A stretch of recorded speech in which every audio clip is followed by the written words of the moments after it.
성도 여러분 안녕하세요. 오늘도 말씀의 은혜로 승리하는 저와 여러분 되길 주님의 이름으로 축원드립니다. 우리 계속해서 사도행전 여행 떠나고 있습니다. 우리 어제 내용을 잠깐 기억해 볼게요. 우리 어제는 24장의 전반부의 내용, 4차 전도 여행 중에서도 이제 이 벨릭스 총독 앞에 재판이 이루어지고 있는 우리 첫 번째 모습을 함께 나눴습니다. 세 가지 은혜를 나누는데요. 첫 번째, 이 벨릭스 총독의 재판장에서 이 더둘로라고 하는 변호사가 바울더러 전염병과 같다라고 이야기했거든요. 근데 그 말이 꼭 틀린 말은 아니다. 왜? 바울이 그동안 정말 전염병과 같이 그 전염성을 가지고 그 복음을 다니는 곳마다 많은 사람들에게 전했기 때문에 그런 거죠. 즉 복음의 본질이라는 건 그렇게 주변 사람들에게 전파되는 것입니다. 전염되는 거죠. 근데 두 번째, 근데 우리가 이런 소리를 요새는 우리가 못 듣습니다. 왜? 그럼 왜 우리 그리스도인들이 복음의 전염성을 잃어가는가? 첫 번째는 오늘 우리는 바울과 같이 전하지 않는 거예요. 용기 내어 전하지 않습니다. 두려워하고 손가락질 당할까봐 뭐 그런 우리 믿음의 야성을 잃어버렸습니다. 그래서 전하지 않아 이 복음의 전염성을 우리가 잃어가기도 하고, 두 번째, 우리가 이 복음의 전염성을 잃어가는 이유는 우리 그리스도인들의 삶에 보이는 모습이 전염되고 싶은 모습이 아닌 거지요. 이 초대교회의 그리스도인들은 저 사람들처럼 되고 싶은 모습들이었어요. 교회가 하나님 나라의 모형을 보여줬고 그 당시 사회의 아픔과 이런 모습에서 획기적인 모습들을 많이 보여줬습니다. 그리스도인들의 삶은 윤리와 도덕으로 가득 찼고 그들은 남을 도우기 위해 애를 썼고 그들의 모습은 세상 사람들과 전혀 다른 모습이었기 때문에 많은 사람들에게 칭송을 받았지만, 오늘 우리 그리스도인들은 너무 세속적으로 사는 것 아닌가. 세상 속으로 들어가서 그리스도의 구별된 삶을 살아야 함에도 세상 속으로 들어가기까지는 하되 세상 사람들과 그냥 똑같이 살아가는 우리의 모습이 우리 믿지 않는 사람들에게 전혀 매력 없는 전염성이 되지 못하는 모습이 되지는 않는가. 우리 이런 모습들을 좀 기억하면서 우리도 여전히 용기 있게 전하되 세상 사람들에게 매력이, 그래서 전염성을 회복하는 그런 복음의 전파자들이 되자 우리 이런 모습들을 함께 나누어 보았습니다. 기억하실 거예요. 오늘은 어제에 이어 사도행전 24-2의 시간입니다. 땅끝까지 전해지는 복음 29번째 시간이고요. 분량은 24장의 후반부인 11절에서 27절까지 함께 보겠습니다. 제목을 짓자면 망설이지 마십시오 라고 하는 제목을 지었는데, 왜 이런 제목을 지었는가는 우리 내용과 주안점을 함께 보시면 알 수 있겠습니다. 자, 그럼 우리 내용과 주안점 들어가기 전에 두 가지 맥을 한번 짚어보고 한번 이 말씀의 내용을 들어가 보도록 할게요. 첫 번째, 오늘 말씀에 보면 벨릭스 총독이 재판의 결과를 어떻게 마무리 지었는가, 그는 어느 쪽에도 마음이 있는가 자세히 보면 알 수 있거든요. 이거 먼저 한번 잘 살펴보시기 바랍니다. 자, 두 번째, 자, 그래서 벨릭스 총독이 바울에게 오히려 복음을 그 벨릭스와 자기 아내까지도 그 바울이 전하는 복음의 메시지를 듣기까지 하는 놀라운 일이 벌어지는데, 문제는 그가 이 복음의 메시지를 듣고 어떻게 반응했는가를 여러분 잘 살펴보면서 오늘 말씀을 읽어봤으면 좋겠습니다. 자, 이런 두 가지 맥을 짚으면서 오늘 내용과 주안점을 한번 들어가 보도록 할게요. 자, 오늘 24장의 후반부의 내용은 4차 전도 여행 중에서도 이 총독 앞에 벌어졌던 재판 두 번째 이야기입니다. 먼저 바울이요, 어제 그 더둘로라고 하는 변호사가 이 바울을 세 가지 죄목으로 고발했잖아요. 그중에 특별히 이 사람 전염병과 같은 자고, 이 사람이 가는 곳마다 유대인들의 소요가 일어나고 성전도 더럽히려고 했던 사람입니다 라고 하는 세 가지 죄목을 이야기하자 바울이 이제 자기에 대해서 이렇게 변호하는 거예요. 그 내용이 이렇습니다. 그때 총독이 바울에게 말하라고 머리를 끄덕이니 바울이 대답하였다. 총독님께서 여러 해 동안 이 나라의 재판장으로 계신 것을 내가 알고 있습니다. 그러므로 나는 기쁜 마음으로 내가 한 일을 변호하겠습니다. 내가 예루살렘에 예배하러 올라간 지 12일밖에 되지 않은 것은 12일밖에 되지 않다는 걸 총독님께서도 곧 아실 수 있습니다. 그리고 나를 고발한 사람들은 내가 성전에서나 회당에서나 성내에서 누구와 논쟁을 하거나 군중을 선동해서 모으거나 하는 걸 보지 못하였습니다. 지금 그들은 내가 한 일을 들어서 고발하고 있지만 총독님께 아무 증거도 제시할 수 없습니다. 그러나 나는 총독님께 이 사실을 고백합니다. 그것은 내가 그들이 이단이라고 하는 그 도를 따라 우리 조상의 하나님을 섬기고 율법과 예언서에 기록되어 있는 모든 것을 믿는다는 사실입니다. 그리고 나는 하나님께 소망을 두고 있는데 나를 고발하는 이 사람들도 그 소망이 이루어지기를 고대하고 있습니다. 곧 그것은, 그 소망은 의로운 사람들과 불의한 사람들의 부활이 장차 있으리라는 것입니다. 그러므로 나도 언제나 하나님과 사람들 앞에서 거리낌 없는 양심을 가지려고 힘쓰고 있습니다. 나는 내 결의 동족들에게 구제금을 전달하고 하나님께 제물을 바치려고 여러 해 만에 고국에 돌아왔습니다. 그들은 내가 제물을 바치는 절차로 성전에서 정결 예식을 행하는 것을 보았을 뿐이고 내가 작당을 하거나 소동을 일으키는 것을 보지 못하였습니다.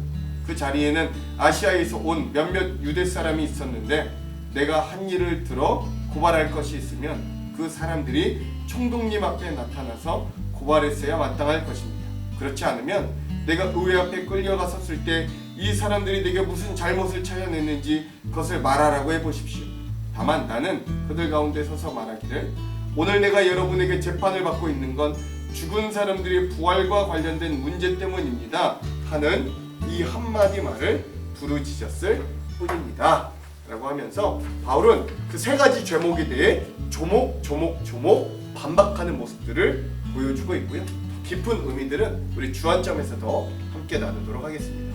그래서 이 모든 이제 상대방의 이야기를 다 들은 벨릭스 총독은요, 결국 바울에 대한 최종 선고를 연기합니다.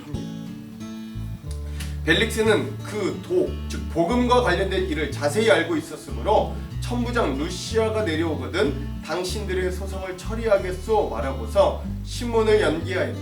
그리고 백부장에게 명령하여 바울을 지키되 그에게 자유를 주고 그의 친지들이 돌봐주는 걸 막지 말라고 하였다. 라고 이야기하는 거죠. 즉 이 벨릭스가 완전히 선고하는 걸 뒤로 미루는 겁니다. 왜냐하면 이 벨릭스도 즉 율법에 대해서 잘 알았던 사람이기 때문에 바울의 말이 틀리지 않았다는 건 알았던 거예요. 그래서 그를 완전히 감옥에 가두는 게 아니라 가택 연금 상태로 만들어 버리는 것이죠. 그 이후에 이제 오히려 벨릭스 총독이 그의 아내와 함께 바울에게 복음을 듣게 됩니다. 그러나 마음을 정하지 못하는 모습도 보게 돼요. 며칠 뒤 벨릭스가 유대 여자인 자기 아내 두루실라와 함께 와서 바울을 불러내어 그리스도 예수를 믿는 믿음에 관하여 바울이 설명하는 것을 들었다. 바울이 정의와 절제와 장차 올 심판에 관해서 말할 때에 벨릭스는 두려워서 이제 그만하면 되었으니 가시오. 기회가 있으면 다시 당신을 부르겠소 하고 말하였다. 동시에 그는 바울에게서 돈을 받을까 하고 은근히 바랐다. 그래서 그는 바울을 자주 불러내어 이야기를 나눴다 라고 하는 거죠. 이 벨릭스가 자기 아내까지도 대동해서 바울에게서 이 복음의 메시지를 들었습니다. 그는 놀라고 두려웠기까지 했다라고 이야기해요. 그러나 그는 마음을 곧 정하지 못합니다. 또 하나 그의 관심사는요, 바울의 이 연봉, 돈에 있었어요. 그 바울에게 돈을 어떻게 얻어낼 수 있을까, 여기에 더 관심했기 때문에 그는 그런 복음의 메시지를 직접 듣고 충격도 받았음에도 불구하고 그 마음을 정해지지 못했던 거지. 관심이 다른 데 있었다는 거예요. 결국 이 벨릭스 총독이 2년 만에 퇴임을 하고 새로운 총독으로 베스토가 취임을 하게 됩니다.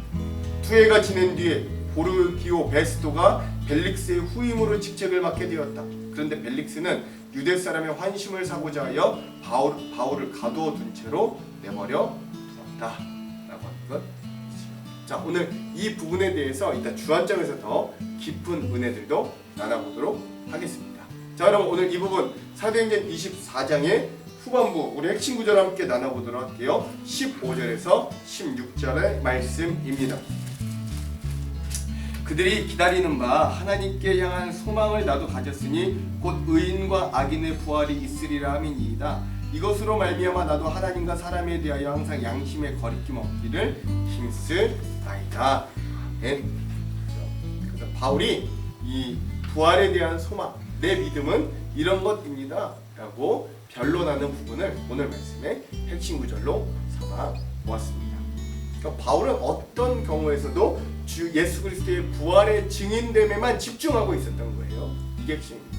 자, 여러분 이 부분에 대한 주안점 우리 세 가지를 함께 나누고 오늘 말씀을 한번 읽어볼게요. 먼저 첫 번째, 오늘 말씀의 내용의 배경은 이렇습니다. 바울이 유대인들의 계략에도 불구하고 자신이 로마의 시민권자임을 밝히자 그는 결국 공회가 소집되었고 그는 신변의 보호를 받게 됩니다. 그러자 5일이 지난 후에 대제사장 아나니아가 그 당시 실력이 있는 잘 나가는 변호사 더둘로를 대동하여서 바울을 다시 한번 고소하게 되는데, 이번에는 팔레스타인 지역의 로마 총독 벨릭스에게로 고소를 하는 것. 재판의 크기가 이제 한층 더 커진 겁니다. 그리고 어제 살펴보았던 변호사 더둘로는 아주 지적이고 능란하게 바울을 고소하는데 그 죄목이 세 가지나 됩니다. 첫째 뭐냐? 바울이 예루살렘에서 소요죄를 일으켰다라는 거예요. 전염병과 같은 자다. 즉 소요를 일으킨다라는 거예요. 여기서 소요라는 말로 소동이 왜 죄가 되냐면, 로마가 여러 지역을 다스리면서 여기저기 반란이 많이 일어났는데 특별히 이스라엘 지역이 반란이 가장 많이 일어나는 지역 중에 하나여서 소동이 반란으로 번지는 걸 막기 위해 작은 소동도 이스라엘은 큰 죄로 다스리곤 하였거든요. 그래야 이 더둘로 변호사는 소요죄를 바울에게 뒤집어 씌우려는 의도로 이 소요죄를 그의 고소 항목에 제일 먼저 부과하는 것이죠. 그게 전염병과 같았다라고 하는 말입니다. 이후 두 번째, 더둘로는 바울이 나사렛 이단의 죄를 덮어 씌웠는데 사실 세상 법정에서 종교 이단 문제는 그렇게 실효성이 없는 거지. 그래야 더둘로는 표현으로는 이단으로 되어 있지만 지금의 사이비, 즉 종교를 통하여 혹세무민하고 세상을 범법으로 어지럽히는 사이비 종교자로 바울을 고소하고 있는 거예요. 그리고 마지막 셋째, 더둘로 변호사는 바울이 성전을 더럽혔다라는 죄목으로 바울을 고소합니다. 그러니까 지금으로 치자면 성전 무단 침입죄, 성전 기물 손괴죄 정도 된다고 하겠죠. 바울이 예루살렘에 온 지 12일밖에 되지 않았고 그 중에 5일은 유대인들에게 큰 고소를 당해 감옥에 갇혀 있었는데 벌써 그가 2주간에 이런 크게 3개의 항목에 대해 고소를 당한 것입니다. 그러니까 정말 실력 있는 변호사죠.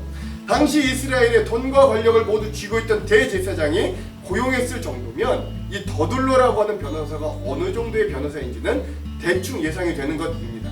그래야 언뜻 보면 정말 바울이 이 모든 죄에 대한 구형을 받을 만한 것처럼 보이기도 하는 것이죠. 그런데 바울은 오늘 말씀에 그런 죄목들에 대한 자기의 변론을 하나도 막힘없이 조목조목 반박합니다. 이 변호사도 아닌데 말이야. 그에게는 더둘로에 대한 두려움이나 열등감이 전혀 없었고 오히려 위에 3가지의 고소 항목에 조리 있고 현명하게 잘 변호함으로 자신의 무죄를 입증하는 변호를 스스로 해내게 됩니다. 일단 소요죄에 대해서 그는 자기가 예루살렘에 온 지 10일밖에 되지 않았고 그 중에 거의 절반 가까운 5일은 감옥에 갇혀있고 이렇게 재판받았는데 내가 무슨 소동을 일으킬 수 있겠냐고, 그런 소동이 과연 있기나 있냐고 변론합니다. 이단에 대한 죄에서도 그는 자신이 유대인들이 이단이라고 하는 도를 내가 믿지만 그러나 유대인들이 믿는 하나님과 내가 믿는 하나님이 같고 나도 한 소망을 갖고 있으며 유대교의 핵심 교리인 부활에 대해서도 나도 믿는다 라고 변론하는 겁니다. 그게 오늘 핵심 구절인 15절 16절이고요. 그들이 기다리는 바 하나님께 향한 소망을 나도 가졌으니 곧 의인과 악인의 부활이 있으리라 함이니이다. 이것으로 말미암아 나도 하나님과 사람에 대하여 항상 양심의 거리낌이 없기를 힘쓰나이다. 아멘. 그리고 마지막 성전 훼손죄에 대해서도 나는 내 민족을 구제할 구제금과 헌금을 가지고 왔을 뿐 약간의 실수로 결례를 행하였을 뿐이라고 주장합니다. 그리고 이런 바울의 주장은 벨릭스 총독 주재의 법정에서 결국 받아들여지게 됩니다. 이처럼 바울은 학식이 높고 로마 시민권을 가진 자였지만 그도 법정 앞에서 그리고 유능한 변호사 앞에서는 당연히 때로는 위축되고 법에 취약한 사람 한 사람일 수밖에 없었을 겁니다. 그러나 그는 자신의 생사 여탈권을 쥐고 있을 유대 총독 벨릭스 앞에서도 확신에 차 있었던 거죠. 그는 양심의 거리낌이 없었고 진리의 굽힘이 없었습니다. 한치의 망설임도 없이 그는 자기가 믿고 있는 복음을 이야기하고 자신의 무죄를 많은 사람들에게 정확하게 이야기합니다. 이런 바울의 모습과 태도 그리고 변론으로 인해서 유대 총독 벨릭스는 아마도 바울이 무죄임을 확신하게 된 것 같습니다. 그 모습이 22절 23절에 우리 우회적으로 나타나요. 벨릭스가 이 도에 관한 것을 더 자세히 아는 고로 연기하여 이르되 천부장 루시아가 내려오거든 너희 이를 처결하리라 하고 백부장에게 명하여 바울을 지키되 자유를 주고 그의 친구들이 그를 돌보아 주는 것을 금하지 말라 하니라. 아멘. 즉 더둘로 변호사는 자신의 유능한 실력과 법률 전문가로서의 경력을 가지고 무고한 바울에게 죄를 덮어 씌우려고 하였지만 진리와 양심과 확신에 가득 찼던 바울을 결국 이기지는 못하였다라고 하는 걸 알 수 있는 거죠. 만약 이 벨릭스 총독이 바울이 죄와 잘못이 많다고 여겼다면 오랜 기간 팔레스타인에 거주하면서 유대 민족의 종교와 교리에 대해 더 자세히 안다고 22절에 표현되어 있는 것처럼 그가 당연히 바울에게 그 죄의 대가를 혹독히 치르도록 판결을 내렸을 게 분명하기 때문이에요. 근데 그가 그런 판결을 내리지 않고 그냥 단지 가택연금만 시켰다는 건 바울에게는 그렇게 큰 죄가 없다는 걸 반증해주는 이야기이기도 합니다. 그러나 오늘 벨릭스는 최종 판단을 천부장 루시아가 오기까지 뒤로 미루고 오히려 바울의 신변을 지켜주고 바울에게 더 많은 자유가 허락되어지도록 특별한 권한을 허락해 줍니다. 즉 바울의 확신과 변론이 벨릭스 총독에게 바울이 무죄하고 오히려 바울이 옳다라는 걸 알려주었다라고 하는 의미인 거죠. 그러니까 유대인들 이 변호사 더둘로가 오히려 거의 패소나 마찬가지다라고 할 수 있는 거예요. 두 번째, 이 벨릭스 총독 앞에서 바울의 확신이 얼마나 자명했든지 이 재판이 있고 난 이후에 수일 후에 벨릭스는 죄인으로 피고인으로 고소당해 있는 바울에게 오히려 자신의 아내 유대 여자 두루실라와 함께 찾아가서 그리스도 예수를 믿는 복음의 도에 대해 듣기 위해 바울을 찾아가기까지 하는 겁니다. 24절 수일 후에 벨릭스가 그의 아내 유대 여자 두루실라와 함께 와서 바울을 불러 그리스도 예수 믿는 도를 듣거늘. 아멘. 여러분 이거 그냥 성경이니까 그렇다 치지만 이거 엄청난 일이에요. 여러분 예를 들어 생각해 봅시다. 판사가 피고인의 생각을 경청하고 배우고 싶고 알고 싶어서 찾아가다니 이거 엄청난 일입니다. 벨릭스는 로마 총독의 막강한 힘과 지위를 가지고 있었고 바울은 한낱 힘없는 유대교 이단자에 불과했을 것인데 말입니다. 근데 재미있는 일은 이후에 다시 일어나는데요. 이 바울의 복음을 들은 벨릭스 총독의 반응입니다. 25절 바울이 의와 절제와 장차 오는 심판을 강론하니 벨릭스가 두려워하여 대답하되 지금은 가라 내가 틈이 있으면 너를 부르리라 하고. 아멘. 그러니까 이런 바울의 확신 있는 모습 그리고 그가 전하는 복음에 벨릭스 총독은 매료되고 심지어 두려움마저 느꼈다고 합니다. 하지만 벨릭스 총독은 자기가 처해 있는 현실과 상황을 뛰어넘지는 못했던 것 같아요. 그리고 그는 망설이는 삶을 살기 시작합니다. 먼저 벨릭스는 바울이 무죄하다는 확신이 있었음에도 바울을 석방해주지 않습니다. 왜냐하면 그 이유가 이래요. 27절 이태가 지난 후 고르기오 베스토가 벨릭스의 소임을 이어받으니 벨릭스가 유대인의 마음을 얻고자 하여 바울을 구류하여 두니라. 아멘. 즉 여러분 이 재판이 있고 난 이후에도 이태 2년이 지나도록 벨릭스는 바울을 감옥에 그러니까 가택연금 상태에 처하게 구류해 놓습니다. 물론 지금의 감옥과는 개념이 좀 다르고 제한된 지역 내에서는 거의 자유인과 같을 정도로 많은 자유가 주어진 가택연금 상태입니다만 하지만 석방인과 구류인의 삶의 권한은 천지 차이이잖아요. 벨릭스는 먼저 유대인들의 마음을 얻기 위해 바울의 석방을 망설였어요. 그리고 그 망설임은 다음 보기오 베스토 총독까지 2년 동안이나 이어졌다는 거예요. 즉 사람의 마음을 얻기 위해 그리고 시끄러운 일들이 일어나지 않기 위해 무고한 사람을 무죄한 사람을 2년이나 감옥에 구류해 넣었던 것. 만일 벨릭스의 삶의 태도가 신앙심은 차치고도 옳은 것과 양심에 의해 확고했다면 이거 결코 할 수 없었던 일들이었을 것이죠. 하지만 벨릭스는 옳음과 현실 사이에 갈팡질팡하면서 바울을 완전히 감옥에 넣은 것도 그렇다고 완전히 안 넣은 것도 아닌 상황으로 2년이나 시간을 허비하게 만듭니다. 만약 이 2년의 구류가 없었다면 아마도 바울은 훨씬 더 많은 지역에서 복음을 전할 수 있을 것이고 수많은 영혼들이 복음을 들을 수 있을 거고 더 많은 지역에 교회가 생겼을지 알 수 없는 일입니다. 그런데 더 과가는 벨릭스 총독은 자신의 구원의 문제마저도 망설인 자였다라고 하는 사실이에요. 25절 다시 한번 읽을게요. 바울이 의와 절제와 장차 오는 심판을 강론하니 벨릭스가 두려워하여 대답하되 지금은 가라 내가 틈이 있으면 너를 부르리라 하고.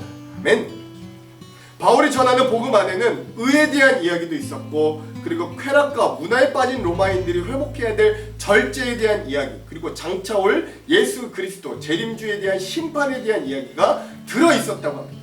누구에게도 들어보지 못한 이 이야기에 아마도 벨릭스 총독은 놀라움과 두려움을 느꼈을 것 같아요. 그런데 딱 거기까지였다라는 거죠. 그는 아마도 이내 곧 현실적인 이득이 다시 그의 머릿속에 가득 찼을 겁니다. 바울이 말한 대로 의를 행할 때 내게 닥쳐올 손해들, 내가 절제를 행함으로 내가 누리지 못할 것에 대한 큰 포기들, 대가들, 장차 올 심판에 대한 고민과 노력에 대한 대가 등이 그의 머리에 계산되었을 때 그는 지금 나는 당장 그것들을 행할 때는 아니다 라고 결론에 이른 것 같습니다. 하지만 그렇다고 바울이 말한 그 복음에 대한 이야기를 그냥 무시할 수도 없을 것 같았어요. 그래서 그는 망설임 끝에 도달한 결론이, 내가 틈이 있을 때, 시간이 있을 때 너를 다시 불러 그 복음의 이야기를 다시 더 들어보겠다는 것. 지금은 가라, 내가 틈이 있으면 너를 부르리라. 여러분, 이 말 어디서 많이 들어본 말 아닙니까? 다른 말로 제가 바꿔볼까요? 지금은 어렵고요, 다음에 시간 날 때 한번 생각해 볼게요. 지금 벨릭스에게 주어진 복음은 당장 벨릭스에게 이익은 되지 못하더라도 그의 영혼이 살 수 있나, 아니면 그의 영혼이 죽음의 길로 가는가에 기로에 섰던 상황입니다. 그리고 그에게 구원의 기회가 찾아왔어요. 복음의 소식이 들려왔습니다. 대사도 바울이 그에게 복음의 진술을 직접 들려주고 친절히 알려줬어요. 하지만 그는 망설였습니다. 그리고 그 일생일대의 기회를 다음으로 미뤘던 거죠. 여러분, 노벨 문학상을 받은 영국의 극작가, 셰익스피어 이후에 가장 훌륭한 작가로 평가받는 평론가 조지 버나드 쇼라고 하는 인물이 있거든요. 이분의 묘지에 이렇게 적혀 있다고 합니다. 우물쭈물하다가 내 이럴 줄 알았지 라고 하는 거죠. 뭔 소리예요? 내 인생에 내가 뭔가를 좀 더 확실히 했었어야 되는데 내 인생이 우물쭈물하다 결국 이 죽음에 내가 이렇게 이르렀다 라고 이 묘비명에 썼다는 거예요. 하지만 믿는 우리들의 묘비에는 어떻게 쓰여지기를 바랍니다. 하나님의 나라 복음을 위해 미력하나마 애쓰고 힘쓴 아무개 권사, 아무개 집사, 아무개 목사 여기 잠들다, 뭐 이런 거 우리에게 써야져야 되는 건 아니겠어요? 세상에는 인정받고 떵떵거리고 살아도 결국 우물쭈물하다가 죽게 되는 게 우리의 인생인데, 오늘 믿는 자들은 그런 인생이 되면 안 되잖아요.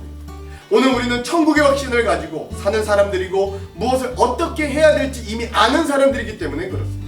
그러므로 일반적으로 망설임의 결론은 대부분 어디로 향하냐면 거절과 부정에 이르게 됩니다. 그런데 벨릭스에게 찾아온 이 기회는 망설임 따위로 놓쳐서는 안 될 기회였고, 그의 인생이 그리고 그의 영혼이 변화되고 영원히 살 수 있는 최적의 기회를 놓친 일생일대의 실수이자 최고로 어리석은 순간이었다. 여러분, 이거 잊으시면 안 됩니다. 너무나 안타까운 건 벨릭스는 2년이라는 시간을 대사도, 복음을 가장 잘 설명할 수 있는 바울을 가장 가까이 두고도 결국 망설임 끝에 복음을 끝내 받아들이지 않았음을 여러분 꼭 기억할 수 있어야 됩니다. 자, 마지막 세 번째, 거기에 이 벨릭스 총독의 관심은 또 다른 안에 꽂혀 있는데 그게 바로 이겁니다. 26절, 동시에 또 바울에게서 돈을 받을까 바라는 고로 더 자주 불러 같이 이야기하더라. 아멘.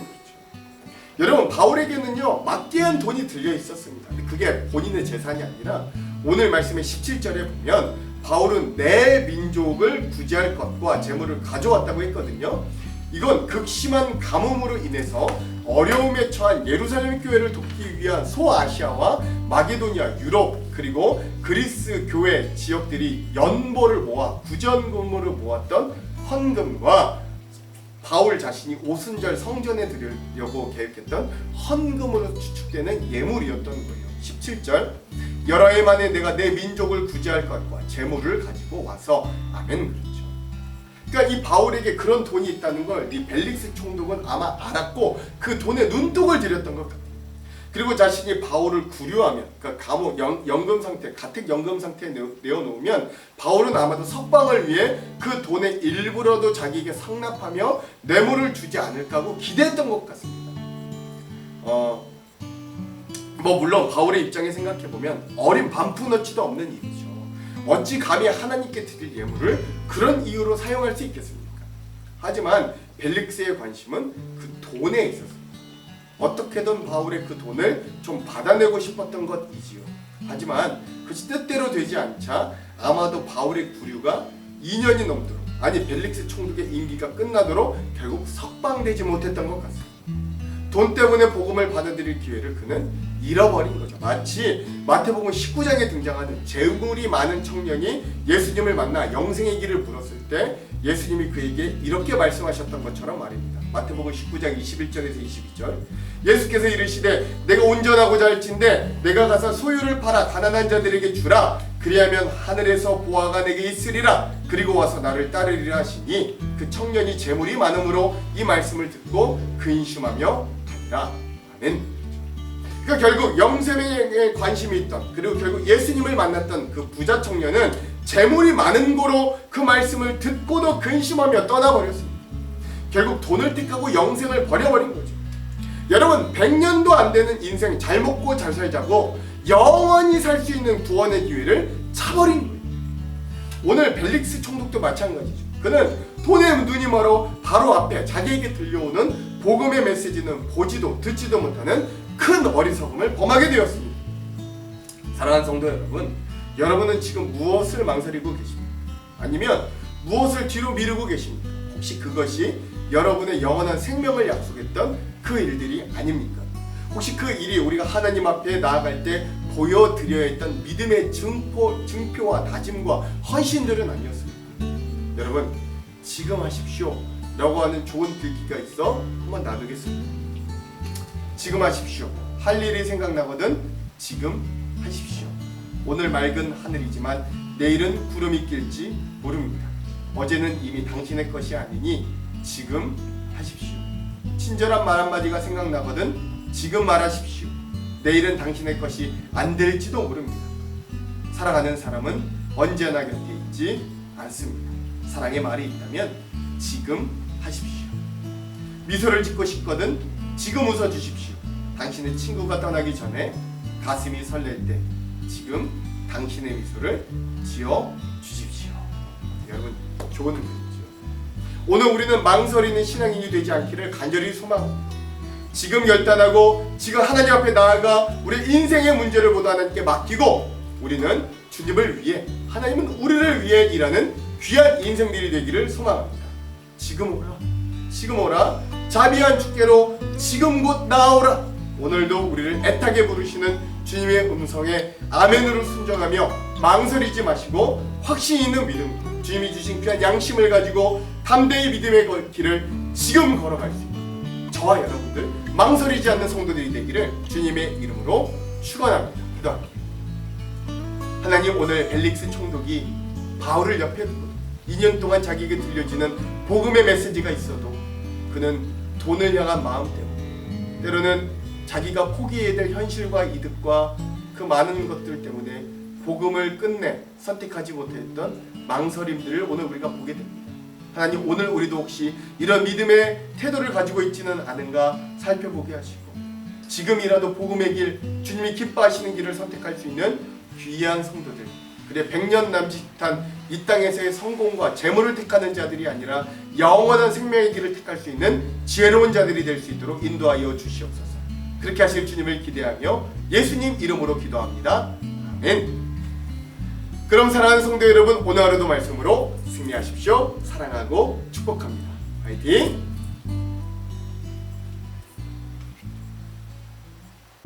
총독이 바울에게 머리로 표시하여 말하라 하니 그가 대답하되 당신이 여러 해 전부터 이 민족의 재판장 된 것을 내가 알고 내 사건에 대하여 기꺼이 변명하나이다.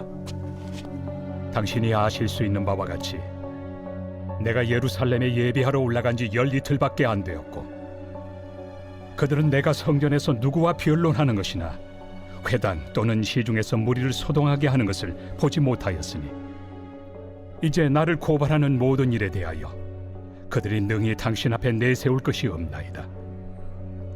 그러나 이것을 당신께 고백하리이다. 나는 그들이 이단이라 하는 도를 따라 조상의 하나님을 섬기고 율법과 선지자들의 글에 기록된 것을 다 믿으며 그들이 기다리는 바 하나님께 향한 소망을 나도 가졌으니 곧 의인과 악인의 부활이 있으리라 함이니이다. 이것으로 말미암아 나도 하나님과 사람에 대하여 항상 양심에 거리낌이 없기를 힘쓰나이다. 여러 해 만에 내가 내 민족을 구제할 것과 재물을 가지고 와서 드리는 중에 내가 결례를 행하였고 모임도 없고 소동도 없이 성전에 있는 것을 그들이 보았나이다. 그러나 아시아로부터 온 어떤 유대인들이 있었으니 그들이 만일 나를 반대할 사건이 있으면 마땅히 당신 앞에 와서 고발하였을 것이요, 그렇지 않으면 이 사람들이 내가 공회 앞에 섰을 때 무슨 옳지 않은 것을 보았는가 말하라 하소서. 오직 내가 그들 가운데 서서 외치기를, 내가 죽은 자의 부활에 대하여 오늘 너희 앞에 신문을 받는다고 한 이 한 소리만 있을 따름이니이다. 벨릭스가 이 도에 관한 것을 더 자세히 아는 고로 연기하여 이르되, 천부장 루시아가 내려오거든 너희 일을 처결하리라. 백부장에게 명하여 바울을 지키되 자유를 주고 그의 친구들이 그를 돌보아 주는 것을 금하지 말라 하니라. 수일 후에 벨릭스가 그 안에 유대 여자 두루실라와 함께 와서 바울을 불러 그리스도 예수 믿는 도를 듣거늘 바울이 의와 절제와 장차 오는 심판을 강론하니 벨릭스가 두려워하여 대답하되, 지금은 가라. 내가 틈이 있으면 너를 부르리라. 동시에 또 바울에게서 돈을 받을까 바라는 고로 더 자주 불러 같이 이야기하더라. 이태가 지난 후 보르기오 베스도가 벨릭스의 소임을 이어받으니 벨릭스가 유대인의 마음을 얻고자 하여 바울을 구리하여 두니라.